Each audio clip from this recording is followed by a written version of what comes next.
Hello everybody, my name is Chris Lee and welcome to my first ever YouTube Blender tutorial.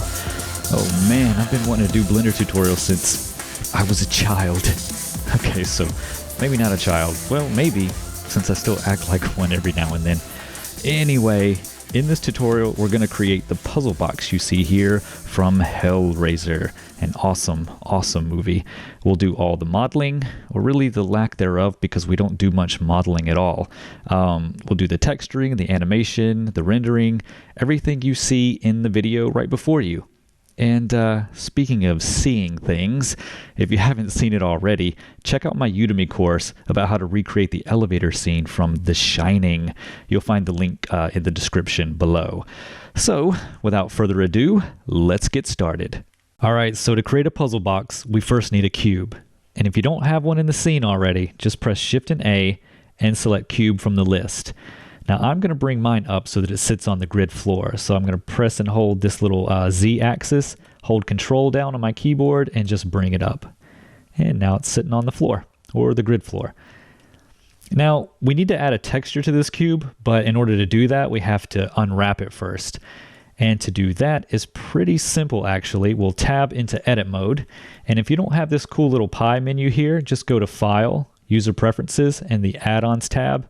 Just type pie, and then you'll see this little thing pop up here. Just make sure that you check it, and that will activate it. And you can hold tab and then swipe over object mode, sculpt mode, all that stuff like that. It just makes things really easy. You can go to different viewports and modes and select things. It's just really fast and easy. Okay, so this guy is in edit mode now, so I want to select edges. So Control Tab and click Edge. And now I'm just going to start selecting some edges that we're going to use as seams. So with this edge selected, I'm going to hold down Shift and start selecting other edges. So rotating around the back with Shift held down, selecting these edges, and just continuing to go down and around the sides like that. So I also need a horizontal edge, and I'm going to Shift select this one right here. So with those selected, press Control and E and mark seam. And deselect everything by pressing A, and you'll see that these edges are now red, and that indicates where our seams are. And that's what Blender will use right there to unwrap from. So to unwrap this guy, let's first make a new window. So I'm going to come up here into the corner, click and drag, and then go and make a UV image editor window. Now back over here, I'll select everything by pressing A and then hitting the U key and clicking unwrap.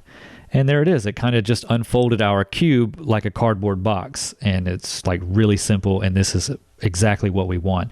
But it's on its side, and I want it to face up like a T. So I'm going to press R and hold down Control so that I can snap to 5 degrees, 5-degree intervals, and then just bring it around so that it's facing straight up and down. And then I'll move it into the space by pressing G, Y, and then holding Control and just bringing it up like that.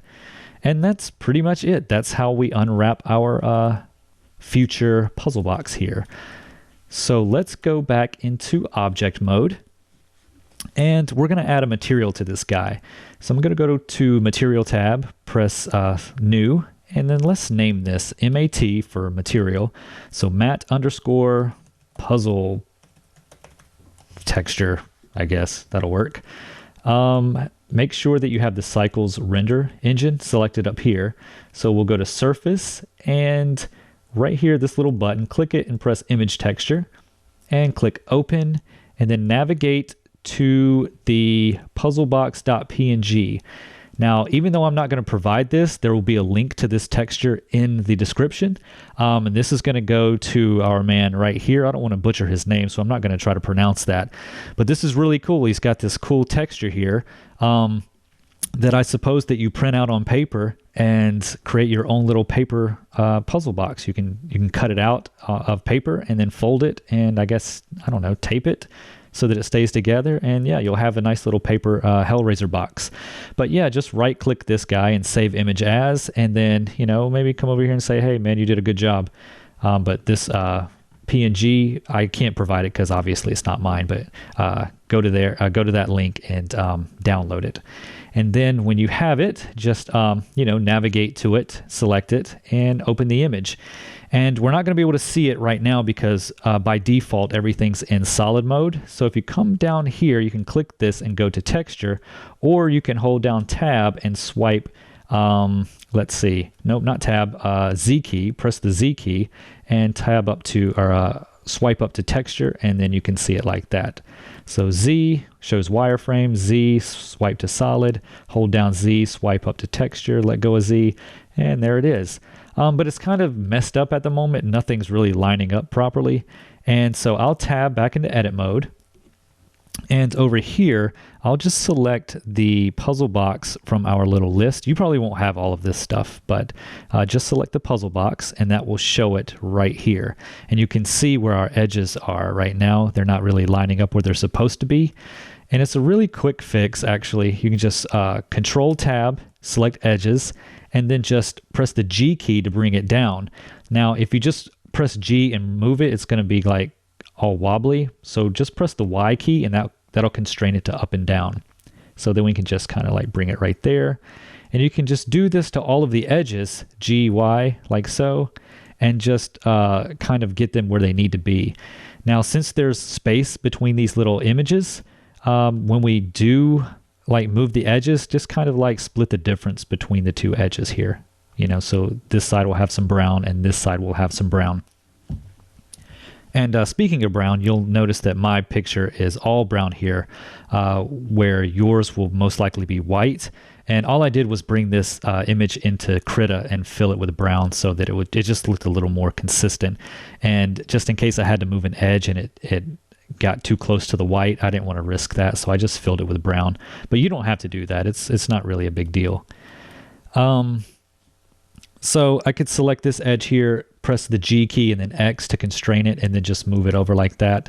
So just making sure that I have brown on each side. So I'm going to do that really fast here, and then we can carry on. Okay, so I moved everything into its little proper place here, and you can see on this little 3D view over here, everything seems to be exactly where it needs to be. There's one thing that I did notice.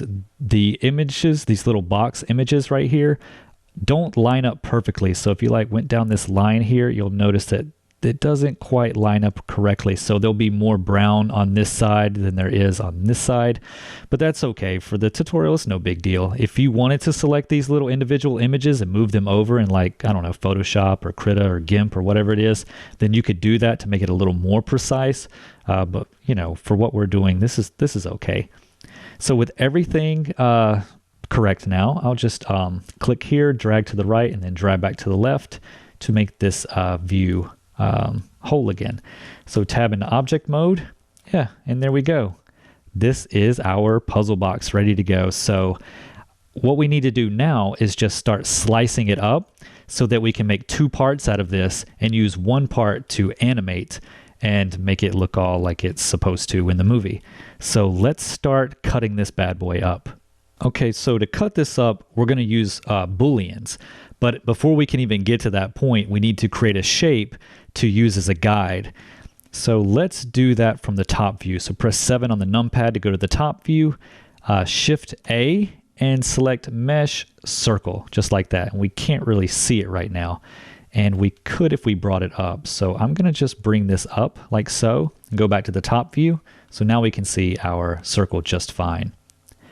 We need to scale this in, but I'm going to scale it in edit mode. So tab into edit mode and then scale it in.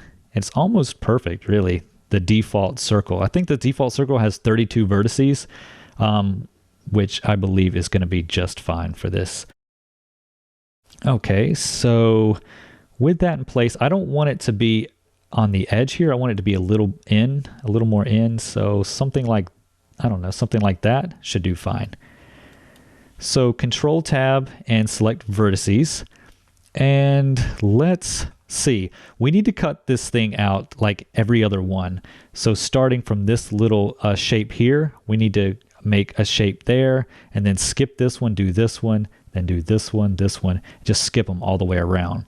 So to do that, I'm going to select these vertices right here and hit the E key to extrude and bring it out something like that. Now we can't see through it, so to fix that, just go over here to our Object tab and go down, and where it says Display, Maximum Draw Type, just select Wire. And now we can see through it. So with this vertex selected, I'm just going to bring it over here. And what I want to do is kind of split the difference between these designs so that this edge goes right down the middle. So I'm just going to click and drag this one over, trying to maintain the circular shape. And yeah, just something like that. Doesn't have to be 100% perfect, but close enough. And this, I don't want exactly on the edge, so a little bit off of it. That's perfect. And there we go. This shape right here, this little curve, doesn't matter at all. So don't even try to straighten it. This doesn't matter. Only this part right here does, this inside shape. So now with that cut out, we're going to go over here. So skip this one and select these three vertices and hit the E key and then the Y key so that we can constrain it straight up and down so that it just goes straight through there already. And we'll just grab this guy and kind of split the difference over here. Kind of bring it over, something like that. Okay. So yeah, so now we have it. So we have this one, skip, do this one. Now we're going to skip this one and do this one. So I'll just do it with you right quick. So select this guy one more time, press the E key, bring it straight out like so. This needs to be brought over just a little more. Take this down right here. Just kind of go in the middle here, just like that. Okay, so I'm going to keep going around, skipping every single one, and just make sure that when you do this, you skip one, because if you accidentally get the wrong one, the puzzle box is not going to work at all. So just make sure you skip one, going all around, just like so. Okay, so I went ahead and finished that, so you didn't have to sit through and watch me do that the whole time. So now we have this crazy shape on top here. So I'm going to go back to the maximum draw type and go to solid so that we can see everything. And let's see, in edge mode, I'm going to hold the Alt key and then just select these edges. Okay, it's not going to go all the way around. That's fine. Just hold Alt and select this little edge through here, and then Shift Alt, and then just press all the way around here. Alternatively, we can make this a lot easier, I'm sure, by going into our vertex mode here, deselecting everything, press the B key, and just kind of drag select all of these vertices through here, and press F. And that's going to make it one solid piece now. Yeah, just like that. So with that done, I'll go back to object mode and go over here to our modifier tab and select the solidify modifier. And I'm just going to enter in something like, I don't know, 5. Okay, that was way too long. We'll just go 4, 2. Yeah, I don't know. Something like that. 2.5. It doesn't really matter how long the thing is as long as it goes from the top and passes through the bottom, just like so. So now that we have this cool little shape here, I'm going to name it Cutout. And I'm going to select our box and call it, I'm going to call it box underscore solid. Because this box right here, we're not going to move it. We're actually going to animate this thing that we're going to create from it. So actually, with this box solid selected, I'm going to Shift D to duplicate it, right click to keep it where it was, and name this box underscore spin. This is what's actually going to move. Okay, so I'll hide the box spin by just clicking this little I button here. So select our box solid. In the modifier tab, just go over to Boolean. And in this object, you can just select this little eyedropper and select the cutout. And you'll see that it disappears right away. And that's because it's on intersect. Now what we want is difference. Okay, so with that's basically what we want right there. So if we hide the cutout, you'll see what it's done. And that is perfection. Yeah, love it. The insides of my faces are brown because my texture is my entire picture that I created, those where I filled in the white parts. If I would have left that white, these faces on the inside probably would have been white too. So if you see white, I'll show you how to fix that. Okay, so we have that. So I'm going to apply this Boolean, and that is our shape. So now I'm going to hide that and unhide the box spin and add a modifier to it. Let's see, where is it? Yeah, select the box spin, hide the box solid. And with this box spin selected, add another Boolean modifier and unhide the cutout, and then just select it. And we'll leave this one at intersect. So if we hide that cutout, you'll see that we have that shape. And I'm going to apply it. And now I'm going to hide the cutout. We don't really need it actually, so I'm just going to unhide it, select it, and delete it by pressing the X and then doing that. Okay, so I'll bring back the solid, and there we go. It's like nothing ever happened. So if I were to select this spin right here and then press G and Z, you'll see that we have it. That's perfect. Awesome. Okay, so what do we want to do now? We want to start making our material for it or the animation. I'm not sure. What should we do first? Probably the animation and then the material. No, let's do the material first. So let's just take this guy. With these selected, just press the N key. So box solid is selected. I'm going to come over here and I'm going to lock the location, lock the rotation, lock the scale, and making sure that everything is default the way it was, okay, or the way it should be. Yeah, I don't know what I'm trying to say. Just make sure that you lock all of this stuff.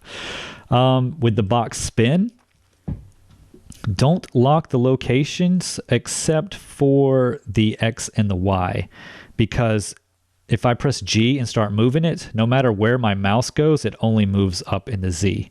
And that's exactly what I want. As far as rotation is concerned, lock the X and the Y, because when we rotate it, I only want it to go around like that, okay? So that's good. So lock the scale too, because we don't want to accidentally do anything. So yeah, all of that's good. So we have our box solid, our box spin, everything shares the exact same texture. And you know what? With this box solid selected, just uncheck or click this little arrow so that we can't select it anymore. So the only thing we can select is the actual spin object, the thing that's supposed to be moving. Okay, cool. So with that done, our next job is to animate this thing. So in order to animate it, we need to make a timeline. So down here in the very bottom left-hand corner, I'm going to click and drag up. And then this little box, I'm going to select it and make a timeline out of it. We don't need it to be very long, I guess. Let's go 150, something like that.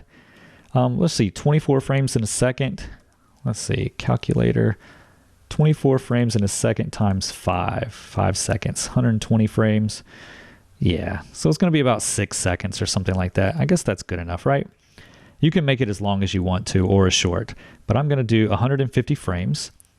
So we're going to select our spin object, and I'm going to press I and do location rotation. So that's lock rot right here. So just press I and click this, and that's going to create a keyframe right there. So let's see, for 2 seconds it's going to hold. So let's go to frame 48, and let's do the same exact thing. So I lock and rot right there, lock, rot, whatever, location rotation, and that just means it's going to stay the exact same from here to here. Now for the next, I don't know, let's go, 72, let's go to 85, and let's just bring this up so that it's sitting up on top, just like that. And I snapped it like that by pressing the Control key. So just press G and then press Control and then move it up like that to where it snaps on the very top of our box here. Now I'm going to press the I key and do another location rotation. I'm going to let that hold for a little bit. I, location rotation.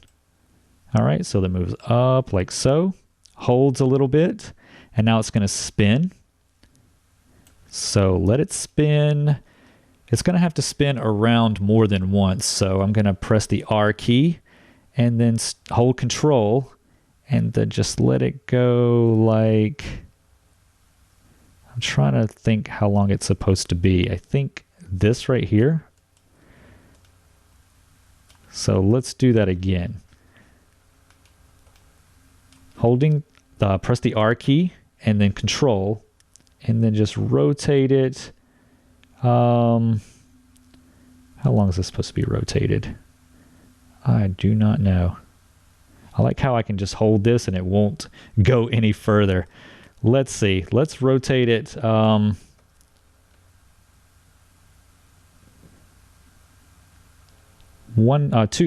225, I think it is. Negative 225. Let's go to the top view, and you'll see that there will be little gaps in it. We can like correct it just a little bit if we wanted to.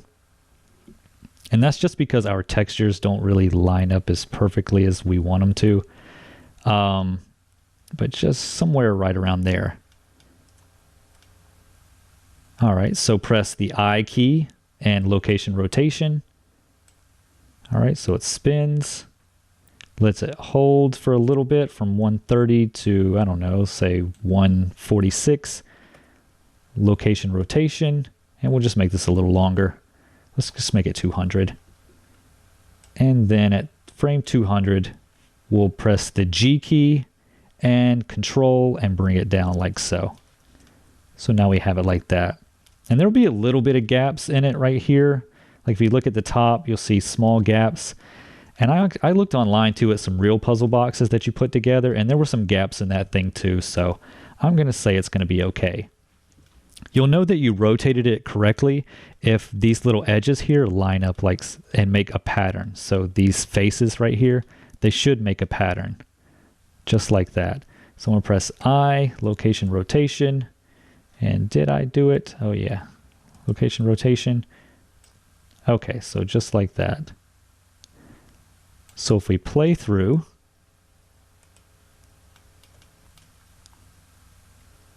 opens up, spins, and then comes back down. Now it's really slow, but you know, for our sake, this is fine.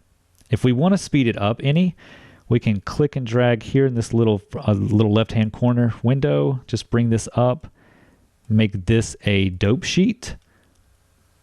And let's see.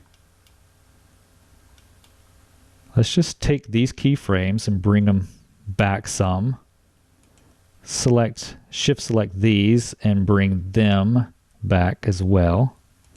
And we can make it a lot faster. So I'm selecting these keyframes at the top, shift selecting these, pressing G and bringing them over, and then selecting these right here and bringing them over. So if we press play, let's see, how long is this now? 123. So make that 123 and press play.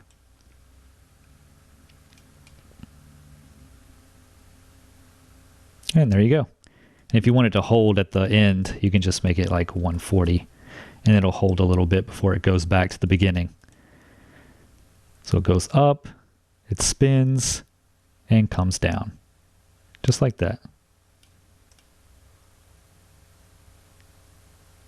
Okay. Yeah, and that's our animation. So I'm just going to click and drag down to close that. We'll leave the timeline open, that's fine. Just bring it down here. So the next thing we're going to do is the materials to make it, I don't know, look a little more realistic, because right now we're just looking at it at the viewport and we haven't done any renders. Plus, if you have the white on the inside here, I'm going to show you how to fix that also. So let's do that now. Right now I want to split the view into a node editor and a 3D view. So I'm going to go up here to the right hand corner and drag this down and make this window the node editor. So this is where I will create the materials for the actual puzzle box, or at least complete the material. We already kind of have it ready. We just need to add a little bit more stuff to make it pop. Before I do that, I want to address the inside of these polygons, because right now it's brown for me and probably white for you if you didn't fill the original JPEG image, the white part around the texture, if you didn't fill it with the brown color like in Photoshop or Krita or something like that. So if you are seeing white on the inside, and I can actually show you what that'll look like. So I'll just switch out my texture for this original one, and you'll see that I have white on the inside of the faces here. So if I select this little spinny guy and I tab into edit mode, what we can do is Control Tab and select the faces, and then just start individually selecting all of these faces on the inside. All right, so you can select it like that, just holding Shift and selecting everything. You might be able to make it a little bit faster, like if we go to select similar. Let's just say, I don't know, coplanar. Let's select some of them. We'll just keep Shift selected or Shift held down and keep selecting everything it didn't select for us. So with all of those faces selected, I'm going to go over here and press the plus key and click New. And I'll name this MAT_brown. So that's going to be a new material that we create. So in the color box, I'll just click this eyedropper and then select this brown color. And you'll see that it's down here. It's pretty brown. So bring it back to where it was. And with the polygon selected, just click Assign. And if you want to see that in the viewport, just click this little box right here and go to Material. And now you'll see that it is brown on the inside and the texture's on the outside. So you will want to repeat that same exact process for the bottom right here. But instead of creating a brand new material, let's say we select this guy now, the box, not box spin, but say we select the box solid. Instead of creating a new material, you'll just, you'll click new material like this, and then you'll just select matte brown right here and then assign it to those. So, but I'm not going to do any of that. I'm just going to reload my texture that I created so that it's brown on the insides there. So that's how you fix that. So let's start getting our material created. To do that and to see it better, I want to add a world background, an HDRI image, and you'll see the link to that in the description. I'm going to use something called Chelsea Stairs from HDRI Labs. At least I think that's what it is. You'll see the description or the link in the description. So let's see, go to World tab. And right here where it says color, just click this little button and click Environment Texture. Click Open, and I'm going to go to where it says Chelsea Stairs 8K. So when you extract the zip file that you download, it's totally free. So when you extract it, I use the 8K JPEG because when I use the HDR file, it crashes Blender. I guess it's got something to do with memory, or maybe because I'm recording at the same time. I'm not really sure, but I'm going to use the 8K Chelsea Stairs 8K JPEG. So open that. And with that open, if you want to see what it looks like in the view, you can press the N key, come down to Display, and click World Background. And now you can see it. And the only reason I'm using this is because there's a lot of variation in color, and it's indoors, which is where this puzzle box usually is when it releases the hooks and starts, calling the demons. So I'm gonna uncheck this world background because I don't want to see it. It's just a little too busy in the viewport. So let's see. In my render tab, I have my device set to GPU compute because when I have it on CPU, it seems to overheat really badly. And my preview is set to 32, so I'm good with that.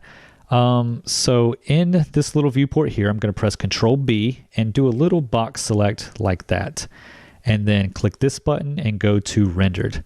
And now you'll see our box and you'll see the background, the world behind it, which is pretty cool.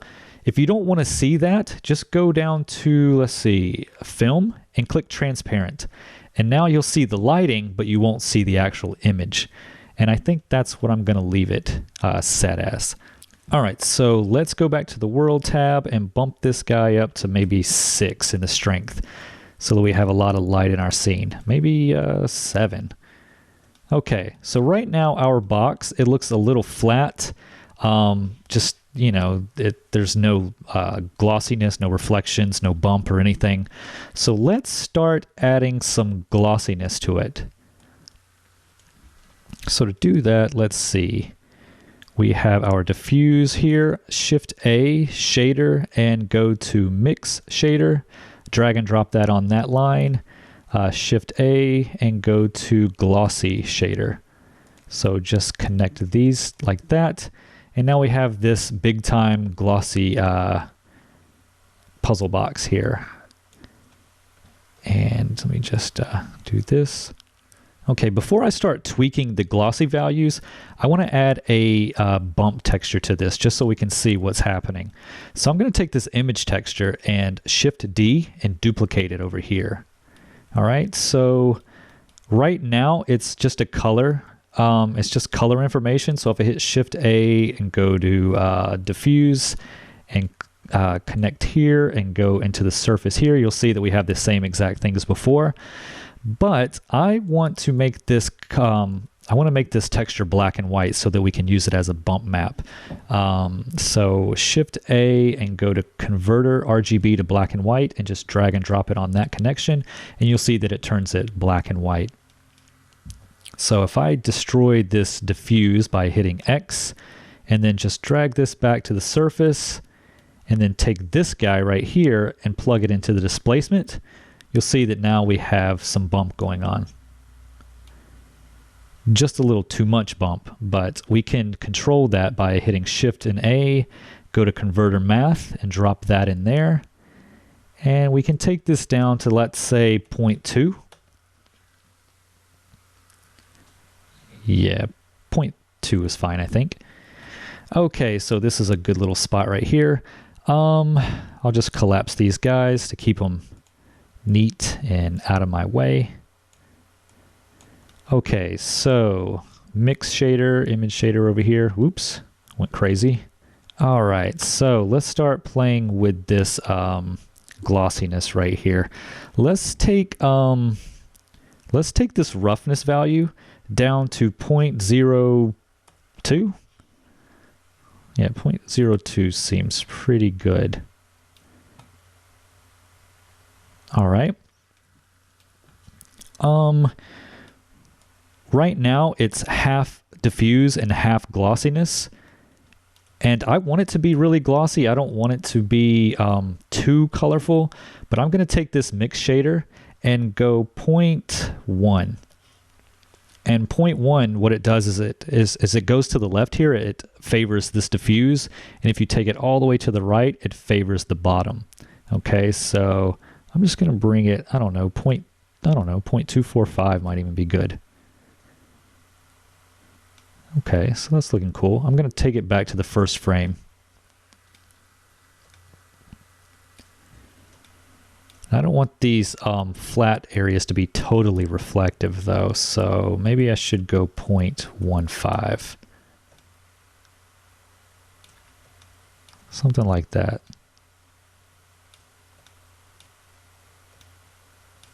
All right, I think that looks pretty good. I want to knock out some of this yellow. I don't know. Let's go 0.1 here. Okay, 0.1 is good. So 0.1 on the mix shader. I could easily take this color input right here and plug it into the factor to control it. And so you'll see that it's more black and it's got that color in it, but it kind of loses some of its glossiness. Even if I took this down to if I just put it to 0, it's still not going to be very glossy. So I'm going to take this back to 0.1 or 0.01, I think, and just unplug that. I kind of like it like this. All right, and what do I want to do? I want to take some of this yellow out of it. It looks a little dirty, I guess you could say. I'm going to hit Shift A, and let's go to Color, Hue, and Saturation, and drop that in there like so. And I'm going to take the saturation down, let's say 0.85. Yeah, now it's not so dingy. It's a little more saturated, I guess. So yeah, there's that. And the thing about this material is since we are using it on the box spin and the box solid are both sharing the exact same texture, so we don't have to create this twice. Okay, so I think that's all I'm gonna do right now. If I bumped in a Fresnel shader and popped it in here, that kind of looks good. It's glossy where it should be, like on the angles and such. I don't know, I might leave it like that. See if I drag this down, it becomes more glossy. So I'm gonna put the Fresnel in it, plug it into the factor there, and go 0.95, maybe 0.8.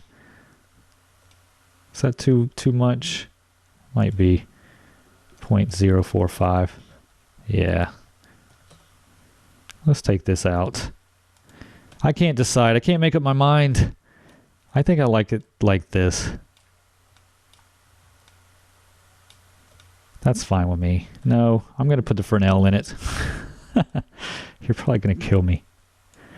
Let's just do that. Fresnel shader. That's going to be good. Let's just call the material done. The material puzzle texture is done now. So I think for the most part, let's go back to texture here. Control-Alt-B will get rid of that box selection.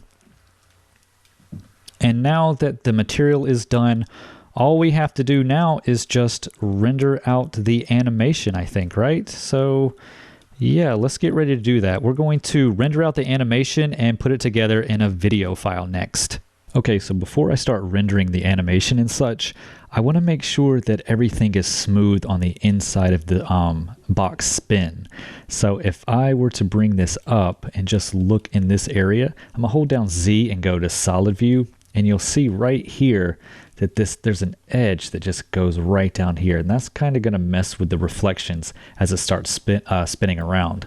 So what we can do is, with this top part selected, just press T and go to smooth, and that kind of messes everything up, but you'll see it gets rid of that.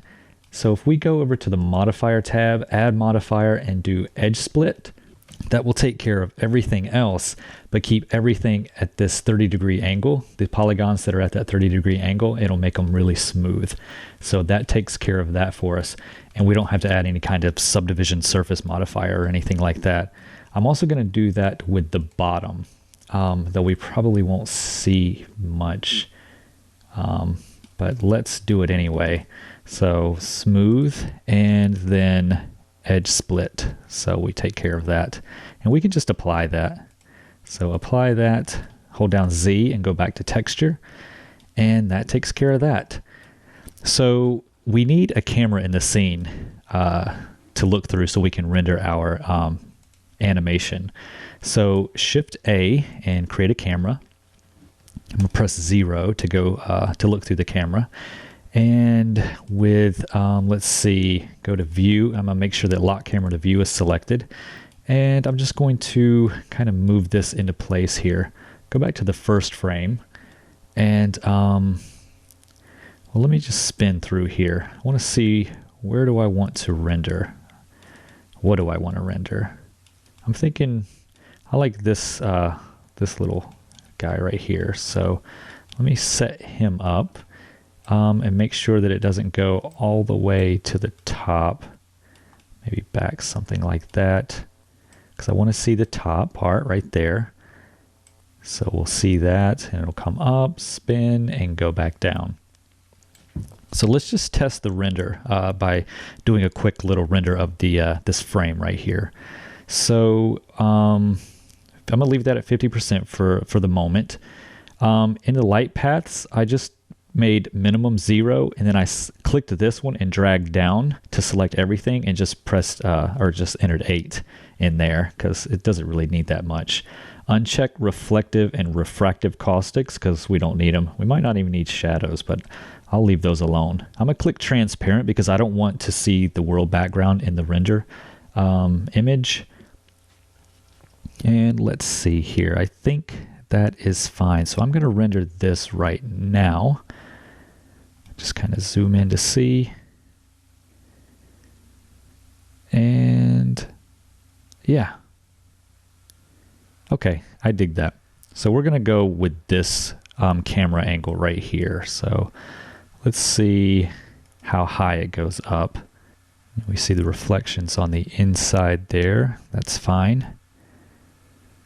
And I think this is going to be good for us. I don't think I'm going to render this out to 1080 because if I do, it's probably going to take me like, I don't know. It might take me an hour and a half to do. But I don't know. I might do it anyway. Let's see. So hit escape. Everything looks good right there. Okay. Well, you know what? Maybe I'll go 1280 by 720. And that'll be good enough for me. Yeah, I'm going to do 1280 by 720. Just bump that up to 100%. The sampling, I'm going to take this down to maybe, I don't know, 75. I don't even think it needs to be that high. But 75 should be okay. If it's not, I'll re-render again. But okay, so we have that. No motion blur. I'm not worried about that. GPU device.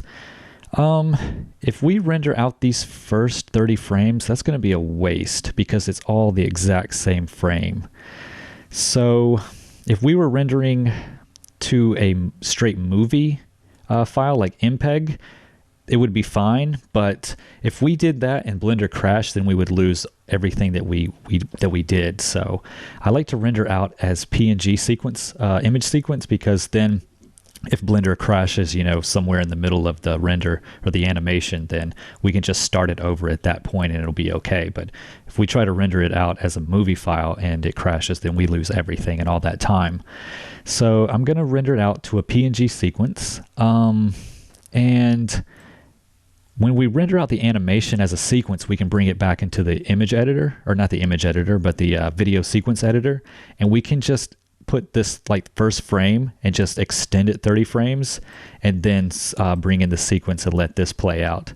So you see right here from frame 123 to 150, it's all the same. So that would be a waste. So let's set up our animation animation frames to start on frame 30 and go to frame 123. I think that will be a lot better for us. And also let's set up our animation folder. So in my Hellraiser puzzle box folder, I made a folder called animation, and that's where we're going to save all of these image sequences or these image files. And I just named it box, and it will put a number after every single image. So that's fine. So I think that's it. So for now, let me save it. So Control S to save.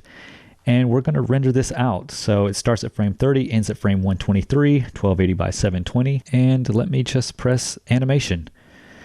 And that's going to render the animation. And when it's done, we will bring it into the video sequence editor. Okay, yeah, so let's render this out. Okay, so with the animation finished, let's open up the video sequence editor and put it all together. So in a new scene, I've just opened, go to video editing. And this is the video sequence editor for those who don't know. So I'm just going to expand this over because I don't want that little window there. Let's see. So, okay, so this is open now. I want to bring in the images that we rendered. So Shift A and go to Image and find my folder with the animation files. So I'm just going to select everything. Okay, so press A to select all and add image strip. So if we click or right click and just go through here, we'll see the entire animation play out.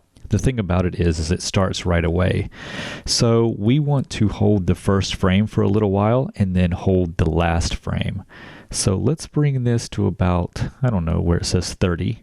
And then I'm going to take this right here and just bring it back to 1.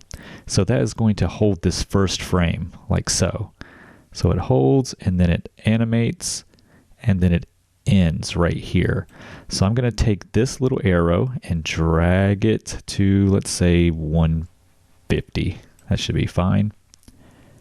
Okay. So if this window is a little too small, you can middle mouse scroll to make it bigger, or you can go to view and say zoom 1 to 1. But I'll just go out a little bit like that. So, okay, let's set this up to the same exact time that we have here, so 150. So I'm going to go to the end frame down here and type 150. So our animation timeline's exactly what our animation sequence is. So I'm going to press play, and it's going to play through. And up here it says it's a constant 24. Actually, it's going up and down. And so through the second playthrough, it should say 24 frames per second. Yeah, so just like that. Yeah. All right, so that's good. But right now it's on a transparent background, so it's just our cube with nothing back here. So let's give it a background. Okay, so I'm going to select this whole clip here, press the G key and the Y key, and just take it up to frame, or up to this layer 2. I guess it's a layer. Actually, I don't know what this is called. Is this called a layer? I'm not really sure. We'll just call it a layer. So layer 2. I want to add a solid color. So I'm going to make, let's see, black. So Shift A and go to Effect Strip, Color. And that's going to add a color right here. And I'm just going to drag this to meet our timeline. Okay, so it's the whole thing. But we can't see the black. And black's exactly what I want. You'll notice over here in this side, if you don't see it, press the N key. You can change the color to whatever you want, but you can't see it yet. So I'm going to go and click on the image sequence and come up to where it says blend and click that and say alpha over. And now that's going to just basically be over top of this color here. So if we select this color, we can go down and change it to anything we possibly want. But I'm going to leave it at black. All right, so now we have that. And we could just name this black, and you'll see it right here. I kind of wish the video sequence editor had layers, you know, so you could like bring in your footage like here to the left and name it and all that, and that way you wouldn't have to have the name here. So say it says box 30.png, we could name this to Hellraiser clip. And though you can see it right here, it still has like the path to where it is. I don't know. I mean, it's cool, but I wish there was layers that you could do more with. Okay, so with this on here, I would like to, let's say, color correct this thing, or not even really color correct it, but just, I don't know, mess with it a little bit so it's not so, I don't know, blah. So with the clip selected, let's go all the way down to where it says Add Strip Modifier, and let's select curves. And I'm going to click right here and kind of bring this down, and you'll see that it brings the darks out, so it's kind of darker. And then I'm going to come up here about this way, just kind of make an S curve, so it gives it a little more vibrancy. Okay, so that's before and after. Okay, if you want to, we could, where it says filter here, we could take the saturation down to maybe 0.85, and that's not too bad. We could even crank up the multiply, let's say 1.1. Yeah, that's pretty good. We're just going to leave it like that, I think, maybe. Let's see what other strip modifiers we have here. Color balance, we could always pick that. So color balance right here. This right here is the shadows, the midtones, and the highlights right here. So we could always play with the colors if we wanted to. So you can make the shadows a little greener or maybe a little redder, you know, and maybe the midtones like with blue, and maybe the highlights can be a little red, so you can see it there. So this is before and after. It gives it a little more of a pop of color. I'm going to take this red down somewhat. Pick that back. So let's see. Yeah, something like that. So it's a little redder than I'd want to, or want it to be. So I'm just going to bring this out. Something like that. And you can change this to however you want to. But I think I'm going to leave it right there. All right, what else can we do? Let's put, let's make it say Hellraiser here in the back. So to do that, let's go back to the default layout and let's make a camera. So Shift A, camera. And I want to clear the rotation on this because you see it comes in pointing this way. So just press Alt and R and that will clear the rotation. So next what I'd like to do is just bring this up actually. And with the cursor at the center, and if it's not, press Shift C. All right, so I'm going to create a text here. So Shift A, text. And text is pretty cool. You can just tab into it, go to edit mode, and hit backspace, and it's just like anything else. So I'm gonna hit my caps lock, go Hellraiser, like so, and then tab back into edit mode. And you can see that we have Hellraiser. But I want to change the font because this is just a normal little Blender font you see here. So to use a different font, I'm going to go with the regular.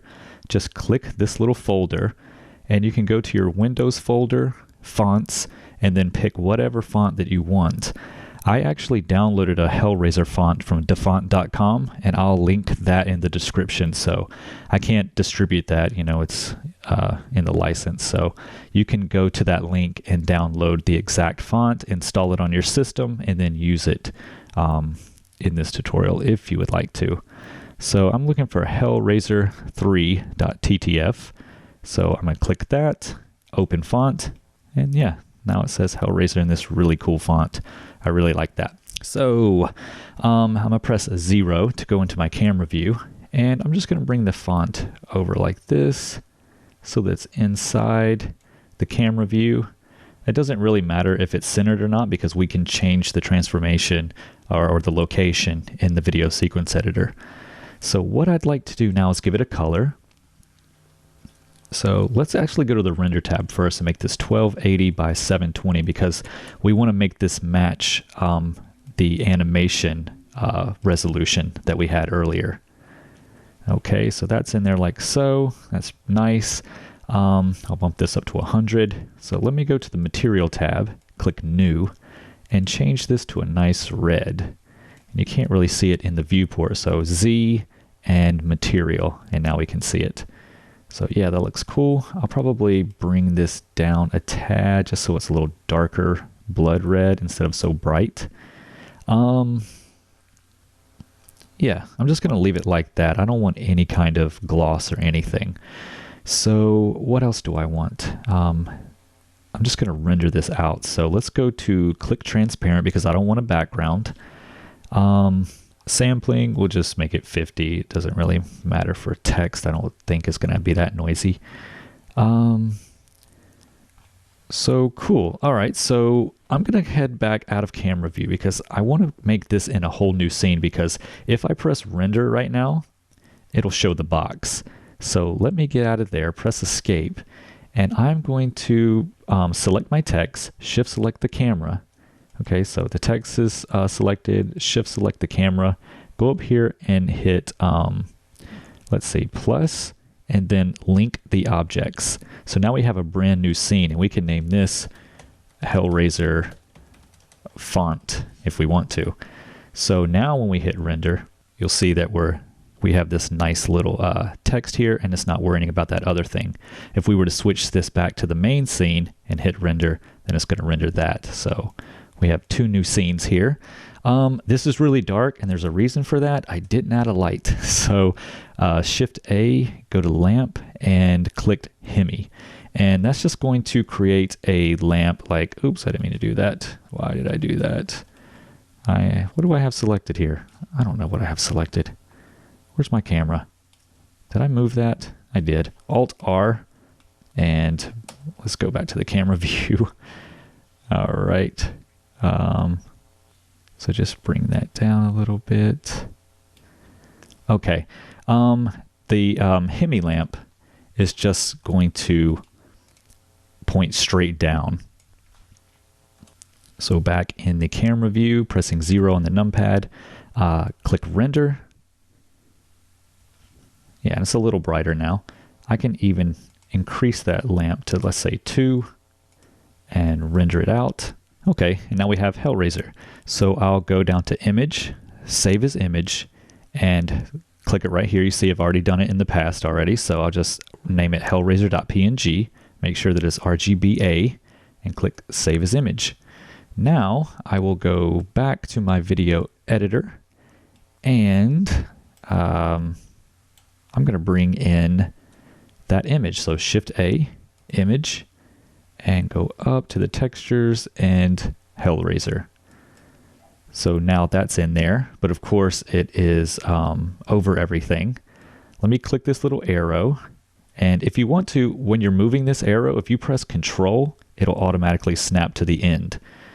So what now?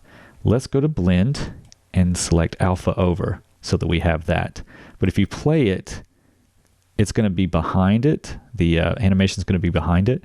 So all we have to do is just select this, hold, press G and Y to move it up, like so, and then make sure this is alpha over, like that. Okay, so now it's behind it. Yeah, cool. Okay, so with the Hellraiser image selected, we can just lower the opacity a little bit if we want, so it's not so blinding. Do it like that, we'll be fine. So if we hit play, it's going to render. You see us dropping frames 11, 13, and this is probably because it's rendering out the other image too, I'm thinking. No, it just had to buffer, so it's back to 24 frames per second. It just has to cache it when it goes through the first time. So it raises up, spins, comes back down, and ends. Okay, cool. And that is it. So we want to render this entire thing out as a video. So to do that, we'll go back to the default scene. We will make sure that we are in our normal scene here. Let's get out of here. We don't need this anymore or anything like that. Let me do a render really quick just to see what we have. Yep, and it's going to show that. So let's set this up. So go into the output tab here or drop down, click the folder icon, go to where our Blender tutorials are, animation. I'm going to make a new folder and call this video, and click into that and call this Hellraiser puzzle box, just like so. Click accept. And now let's see, this is at 100%. We're saving it. We're going to make this a movie file now. So where it says PNG, click on it and select MPEG, and click this drop down encoding, and let's do a preset of H264. Okay, and bitrate 6000, that's fine, whatever. All of this we're going to leave the same. We don't have any audio. Sampling to 50, I don't even think that matters because it's just going to be rendering the video that we already have in there, or the images. Let's see here. So I think that's good. I usually always mess this up. I'll sit here and I'll set everything up and I'll hit animation and I'll have to stop it midway through because I forgot something. But let's hope I didn't forget anything. So start frame is 1, end frame is 150 for our animation. What I'm going to do now is click animation, and it's going to render everything, and it'll be our entire video. So let me click this, and it didn't do it. Oh, there it goes. Okay. So it's rendering our video now. It's actually going really fast. So it comes down, says goodbye, and that's it. All right, so here it is. I went ahead and opened up the video in VLC player. I'm going to hit play, and this is our final animation. Yeah, looks good. So I hope you enjoyed this tutorial. I know that's, it's my first one. You have to cut me some slack. Not everything's going to go smoothly. Probably a few things I could have done differently, but overall, I'm pretty happy with the result. I hope you are too. Give me a bloody thumbs up if you like the video. Subscribe if you want to see more. So thank you for sticking around for this tutorial, and I hope to see you in the next one.